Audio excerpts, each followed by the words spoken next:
सद्गुरु महाराज की जय। श्री सद्गुरु महाराज की जय। बंदो गुरुपद कंज कृपा सिंधु रूप हरि महामोहतम कुंज जासु बचन रवि करे धन्य धन्य सतगुरु सुखोदय महिमा कही न जाय।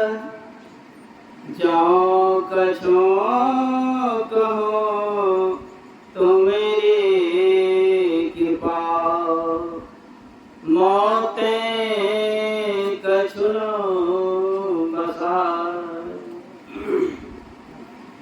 अव्यक्त रूप में सृष्टि के कलकल में विराजमान संत भगवान के चरण कमल में कोटि कोटि सह नमन।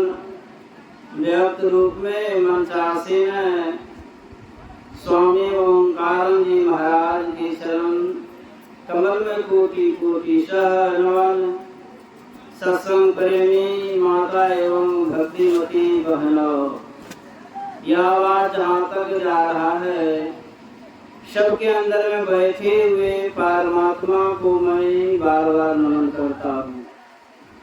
अभी आप लोग रामचरितमानस सारसठी से पाठ श्रवण किए। पाठ का आज का विषय पात्र बना है कर्म प्रधान की कर्म फल। कौन सा हम लोग कर्म करें? कर्म तो बहुत सा है, लेकिन सबसे अच्छा कर्म यही है जो मनुष्य शरीर पा करके सत्संग भजन करते हैं। ये सबसे उत्तम कर्म फल है। एक बार एक संत के पास 4 प्रश्न भेजे थे और भेजने वाला जमराज तो बाबा इधर से उसका उत्तर देते हैं। उसमें था सबसे संसार में चमकीला वस्तु कौन है और सूरज को कौन ढक सकता है और काल से कौन बचा सकता है, ब्रह्मा का लकड़ी को कौन बचा सकता है। तो 2 प्रश्न का उत्तर बाबा वापस करते हैं। संसार में सबसे चमकीला वस्तु कौन है? तो अभी हम सब जो सत्संग में बैठे हुए हैं, संसार से सबसे चमकीला वस्तु इसी को कहा जाता है सत्संग को जो सत्संग करते हैं। और सूरज को कौन ढक सकता है? सूरज को एक बादल ही ढक सकता है। 2 प्रश्न का उत्तर तुरंत वापस करते हैं और 2 प्रश्न का उसको कह दिए जो मैं आपके निकट में जाकर के दूंगा। कुछ दिन के बाद बाबा साल भर के बाद चलते हैं प्रश्न का उत्तर देने के लिए।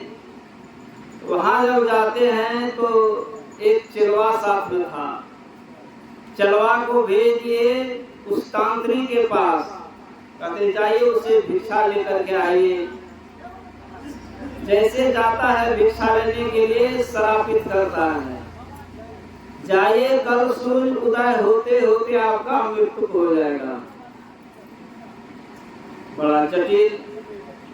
उधर से चिलवा आते हैं, कहते कहाँ मुझको भेजे गुरुदेव, मुझको कैसे श्रापित किया है, सूर्य उदय होते होते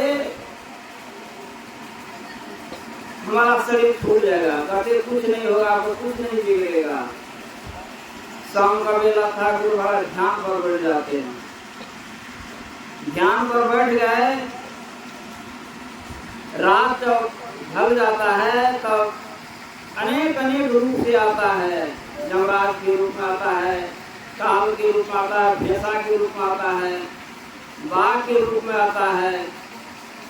कहते गुरुदेव अंतिम में आता है, बारिश हम लोग को 2008 में बढ़ आया था। उसी तरह 7 फीट पानी आ रहा है। कहते गुरुदेव अब की बार नहीं बचिएगा, फंस जाइएगा, चलिए गुरुदेव उठिए भागिए। कहते मुझको चरण को मत छोड़िए, कुछ नहीं होगा, काल का दाल नहीं करेगा।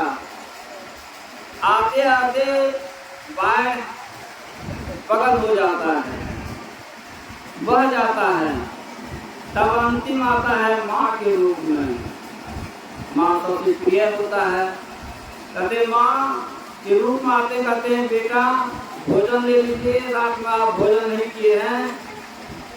कहते नहीं भोजन मैं, कहते भोजन देना है तो यहाँ आकर के दीजिए। उसका माँ बोलती है कि मैं पर पुरुष के पास कैसे जाऊंगा। कहते नहीं माँ, ये पर पुरुष है तो साक्षात परमात्मा, संत और भगवंत में अंतर नहीं है, तो साक्षात परमात्मा है। आप कहते हैं पर पुरुष के पास मैं नहीं जाऊंगा, ये तो परमात्मा है, इसके पास आइए, मुझको भोजन दीजिए। नहीं जाता है, सारी क्रिया से हार जाते हैं। जिस तरह लक्ष्मण देते हैं, जब सीता का चोरी हुआ था, लक्ष्मण ब्रह्म रेखा दिए थे और कह दिए कि सीता की से ब्रह्म रेखा से आप मत निकलिएगा। निकल गए तो रावण चोरी हो गया। तो ब्रह्म रेखा जो संत का होता है, उसके अनुकूल जो चलते हैं, समझिए संत का ब्रह्म रेखा होता है। सवेरा होता है, फिर कहते जाइए उसी के दरबार में टेक लगाने के लिए।